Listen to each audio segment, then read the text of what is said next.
प्यारे छात्रों, एक बार फिर आपका डीटी उत्तराखंड के इस ज्ञानदीप चैनल पे जो है हार्दिक अभिनंदन।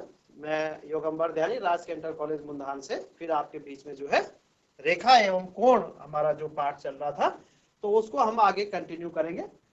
हमने जो है रेखाओं के बारे में पढ़ा, कोणों के बारे में पढ़ा और उसके अलावा हमने बिंदु, रेखा, रेखाखंड, किरण, संपूरक कोण और पूरक कोण, आसन कोण और रैखिक युग्म के बारे में हमने पढ़ा।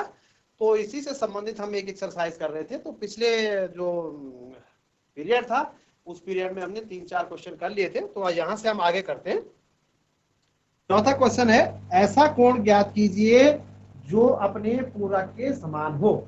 ऐसा कोण ज्ञात कीजिए जो अपने पूरक के समान हो। अब आप जानते हैं कि पूरक में जो है 90 अंश होना चाहिए दोनों का योग। पूरक में जो है क्या होना चाहिए, 90 अंश होना चाहिए दोनों कोणों का योग।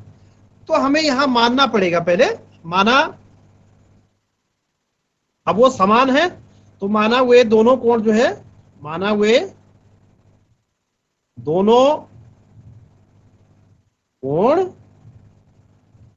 माना हुए दोनों कोण क्या है, x डिग्री है। वे दोनों कोण क्या है, x डिग्री है। अब हम दोनों इन दो कोणों को अगर हम x degree plus x degree करेंगे तो ये 90 डिग्री हो जाएगा दोनों का सम, क्योंकि पूरक में जो है 90 डिग्री होता है। तो ये हो जाएगा 2x डिग्री इक्वल टू 90 और x degree equal to 90/2, this means 45 degree. तो यहां पर आपको पता चल गया, प्रश्न था आपके पास कि ऐसा कोण ज्ञात कीजिए जो अपने पूरक के समान हो। तो अपने पूरक के समान जो है 45 डिग्री है, क्योंकि 45 और 45 90 होता है। तो ये इसका आपका प्रोसीजर ये हुआ।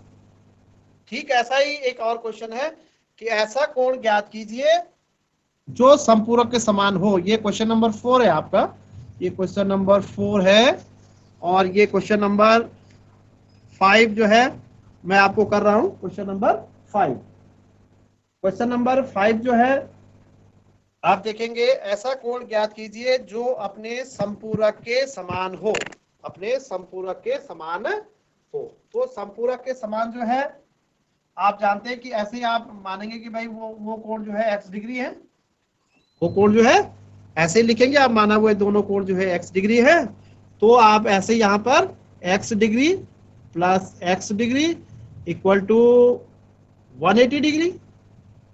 क्लियर?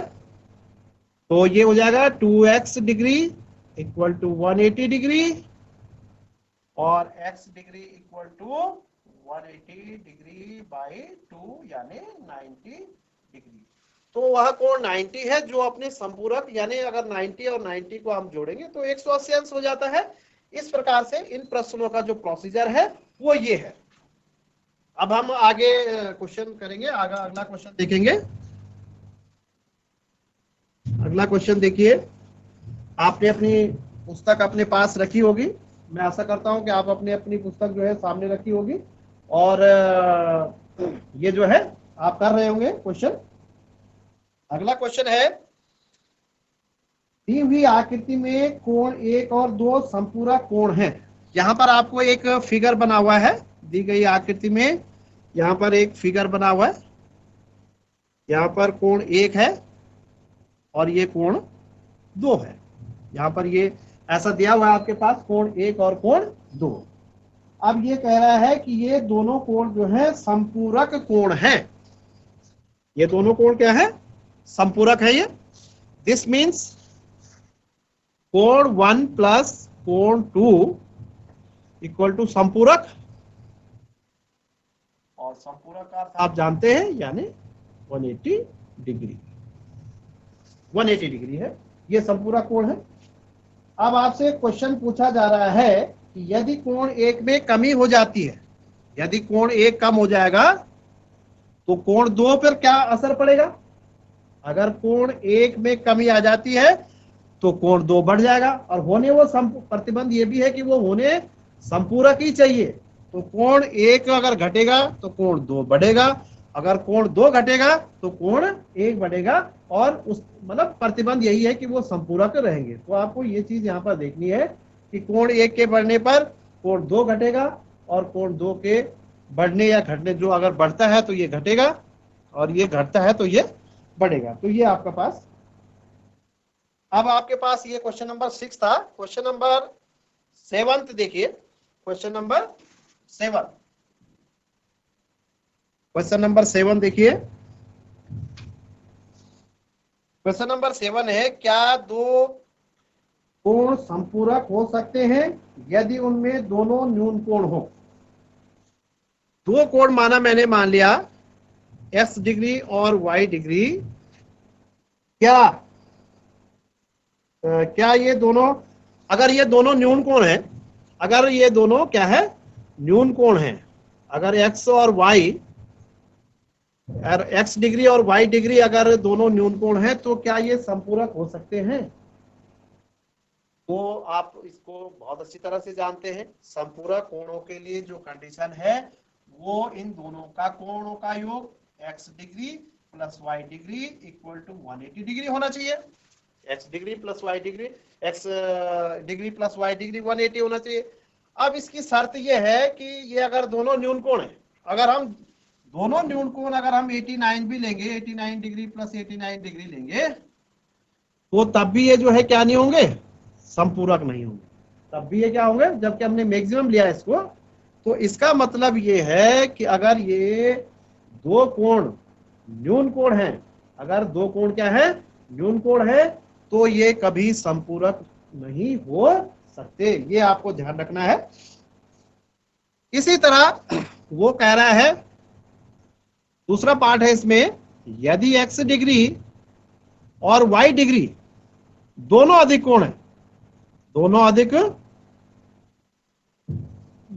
कोण है, यानी ये 91 से ज्यादा हो, 90 मतलब 90 से ज्यादा होंगे, तो 90 से ज्यादा होंगे तो हम ये मान के चले कि भाई 91, एक उदाहरण के तौर पर मैं यहां पर ले रहा हूं, हमने छोटा, सबसे छोटा अधिक कोण ले लिया, 91 ले लिया।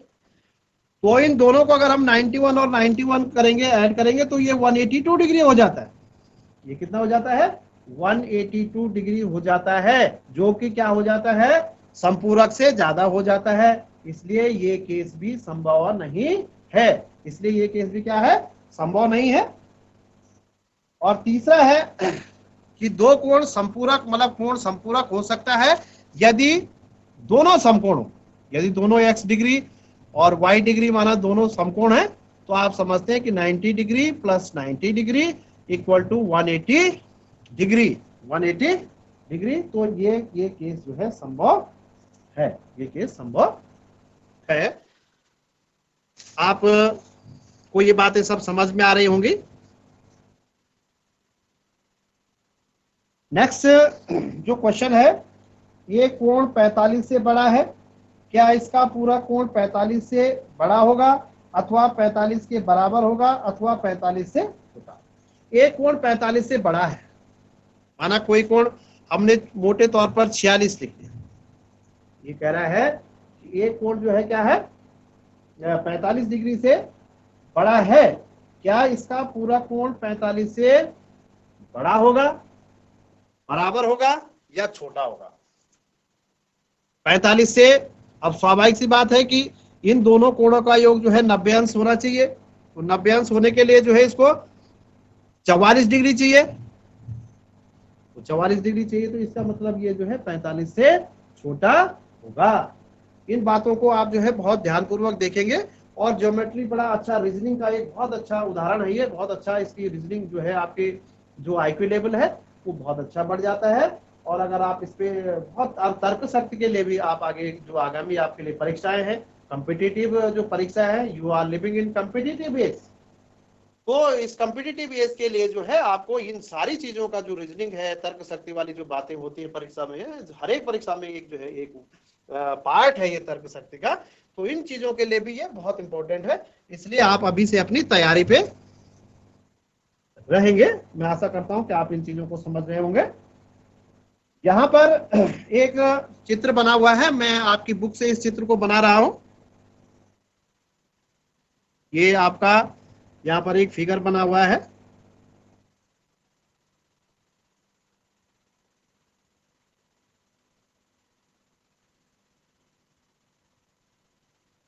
ये आपके पास एक चित्र है, यहाँ पर इसका सेंटर ओ है, यहाँ पर ये 5 है, यहाँ पर ये एंगल 1 है, ये एंगल 2 है, ये एंगल 3 है, ये एंगल 4 है, और ये एंगल 5 है, ये वाला 5 है। चलो ऐसे कर देते हैं इसको, ये एंगल 5 है, 5 बाहर लिख देते हैं इसको। अब हमने आपको चीजें बताई थी, आसन कोण के बारे में बताया, जो इसमें प्रश्न है वो मैं आपके पास पढ़ रहा हूं। आसन कोण आपने पढ़ा था, रैखिक युग्म आपने पढ़ा था, संपूरक कोण आपने पढ़ा था, और शीर्षाभिमुख कोण आपने पढ़ा था। तो इसी से संबंधित यहाँ पर जो है क्या है, ये प्रश्न है। तो ये कह रहा है, क्या कोण 1 और कोण 2 आसन कोण है? क्या कोण 1 और कोण 2 आसन कोण है?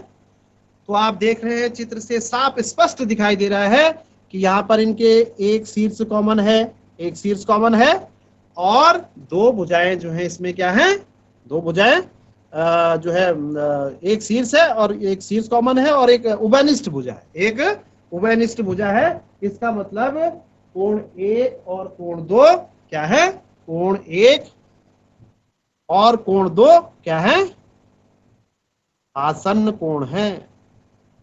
आसन्न कोण, आसन कोण है। कोण 1 और कोण 2 क्या हो गए, आसन कोण है, क्योंकि इनमें जो है एक भुजा जो है उभयनिष्ठ है, और इनका जो शीर्ष है वो भी क्या है, उभयनिष्ठ है। नेक्स्ट है कोण एओसी और एओई। आप देखेंगे यहां पर लिखा हुआ है कोण एओसी व कोण एओई, एओई। तो आपने देखना है कि क्या ये आसन कोण है, क्या ये आसन है, आसन कोण है, ये आपने देखना है आसन कोण है। तो आप देखेंगे यहाँ पर मैंने ये इसके पॉइंट्स नहीं लिखे, मैं लिख लेता हूं यहाँ पर, ये पॉइंट्स यहाँ पर फिगर यही भी लिखा हुआ था। ए, इधर डी है, इधर सी है, इधर ई है, इधर ई है, और सी, ई, और ये बी है। तो यहां पर आप देखेंगे कि क्या एओसी, एओसी ये है, और एओई, एओसी ये सेपरेट कोण दिख रहा है, और एओई पूरा कोण दिख रहा है। तो इनमें कोई भुजा आपको जो है कॉमन नहीं दिख रही है, क्योंकि एओई तो अलग ही कोण है पूरा, और एओसी तो आपको थोड़ा कंफ्यूज करने के लिए यहां पर दिया गया है कि क्या एओसी और एओई जो है क्या है, आसन्न कोण है। तो आप लिखेंगे, इसका उत्तर लिखेंगे नहीं है ये, और अपना तर्क देंगे, क्योंकि इस कोण में जो है कोई भी भुजा जो है क्या है, उभयनिष्ठ नहीं है। उसके बाद है क्या सीओई, नेक्स्ट क्वेश्चन है इसमें, क्या कोण सीओई व कोण ईओडी, कोण ईओडी, कोण सीओई व कोण ईओडी रैखिक युग्म बनाते हैं। सीओ ई व ईओ, सीओ ई, सीओ ई व ईओ, इसमें कुछ गलत नाम मेरे को लगता है, बीई सी, ये हो गया आपका बी, ये हो गया आपका ई, और ये हो गया आपका सी। इसको आप जो है एक बार थोड़ा सा इसको बीओई, सीओई और ईओडी, सीओ ई व बीओ डी क्या रैखिक युग्म बनाते हैं? तो सीओई, सीओई ये हो गया, ये वाला कोण हो गया, और ईओडी, ईओडी नहीं होना चाहिए ये, ईओडी, ईओडी और सीओई। हाँ, तो बनाते हैं ये, तो आप लिखेंगे यहाँ पर हाँ, ये जो है रैखिक युग्म बनाते हैं। ठीक है, यहाँ नाम में कुछ गलती हो रखी है शायद, मेरे को लगता है, तो आप इसे चेक कर लेंगे, बुक में देख लेंगे इसे। फिर लिखा हुआ है कोण 5 का शीर्षाभिमुख कोण 1 का शीर्षाभिमुख कोण 4 है।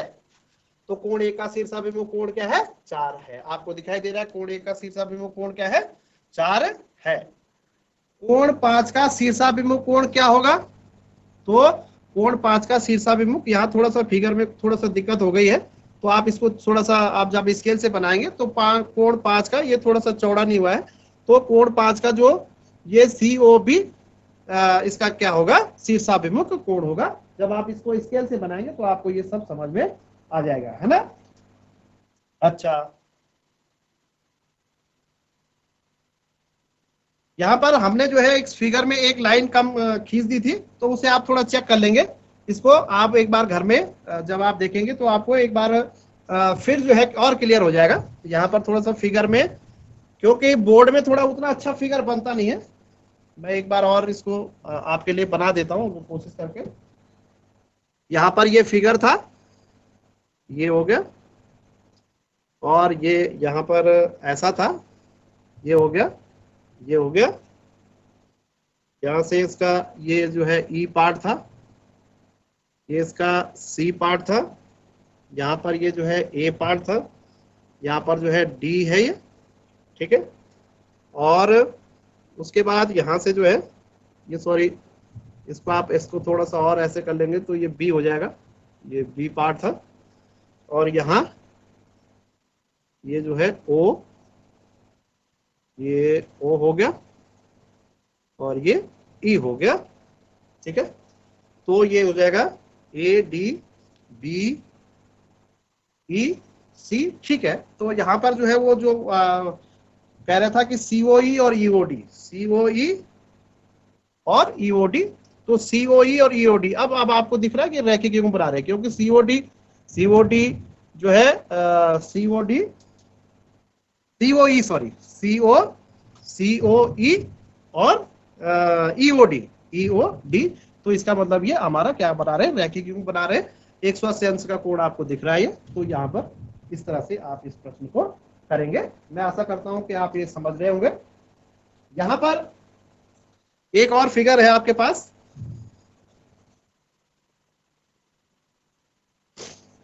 यहाँ पर जो है नेक्स्ट क्वेश्चन है, क्वेश्चन नंबर है 10। पहचानिए कि कौन से कोण युग्म शीर्षाभिमुख कोण है और कौन से रैखिक युग्म है। फिगर अगर आपका सही बना है तो गलती होने के चांस बहुत कम रहते हैं। ये आपका ये हो गया,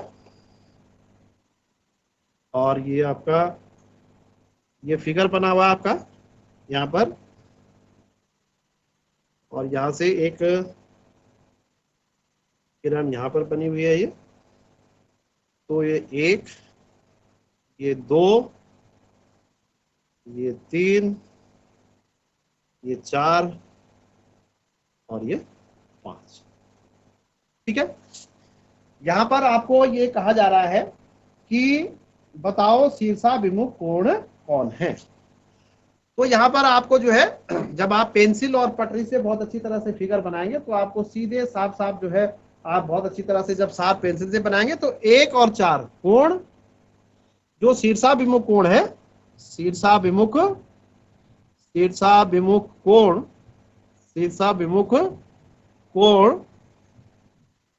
कोण 1 और कोण 4 है। और ये आप जानते हैं ये बराबर भी होते हैं शीर्षाभिमुख कोण, है ना। जब दो रेखाएं जो है एक पॉइंट पर जो प्रतिच्छेद कर दिए तो वहां पर जो है एक उनके आमने सामने जो है वो कोण बनते हैं, उनको शीर्षाभिमुख कोण बनते हैं। और क्या दिख रहा है आपको? कोण 5 का जो शीर्षाभिमुख कोण है वो 2 और 3 का योग है। कोण 5 और कोण 2 धन कोण 3 ये शीर्षाभिमुख है, यानी कोण 2 और 3 का अगर आप योग करेंगे तो वो कोण 5 के बराबर आएगा। तो हम इसको क्या कह सकते हैं? शीर्षाभिमुख कोण कह सकते हैं, ठीक है। अब इसमें जो है ये कह रहा है कि रैखिक युग्म कौन कौन से। रैखिक युग्म यानी जिन जिन कोणों का योग जो है आप देख रहे हैं कि रैखिक युग्म एक उभयनिष्ठ भुजा है और यहाँ पर जो है ये 180 अंश का कोण बना रहे हैं। तो रैखिक युग्म जो है ये तो शीर्षाभिमुख कोण हो गए, और रैखिक युग्म जो है रैखिक युग्म कोण 1 और कोण 5 हो गया। कोण 1 और कोण 5 रैखिक युग्म क्या हो गया, कोण 1 और कोण 5। कोण 1 और 5 को अगर आप देखेंगे तो ये जो है 180 अंश का कोण बन रहा है दोनों को मिलाकर, एक भुजा इनमें कॉमन भी है। और दूसरा आप इधर को देखेंगे तो कोण 4 और कोण 5 का भी जो है रैखिक युग्म, कोण 4 और कोण 5 भी जो है क्या हो रहा है, रैखिक युग्म हो रहा है। तो ये सारी चीजें जो है आपको ध्यान रखनी है, और बहुत बारीकी से जो है फिगर अगर आपका सही बना हुआ है तो there is no chance of mistake, कोई मिस्टेक नहीं होगी आपको, और ये बहुत आपका आगे तर्क शक्ति भी बढ़ाएगा। क्वेश्चन नंबर 11 है, क्वेश्चन नंबर 11 आप देखेंगे इसमें तो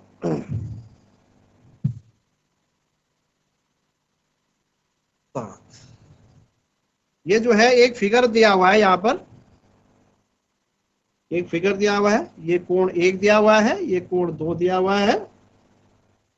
अब ये कह रहे हैं, यहाँ पर क्वेश्चन पूछा जा रहा है आपके कि क्या कोण 1 और 2 आसन्न कोण है, क्या कोण 1 और कोण 2 आसन्न कोण है।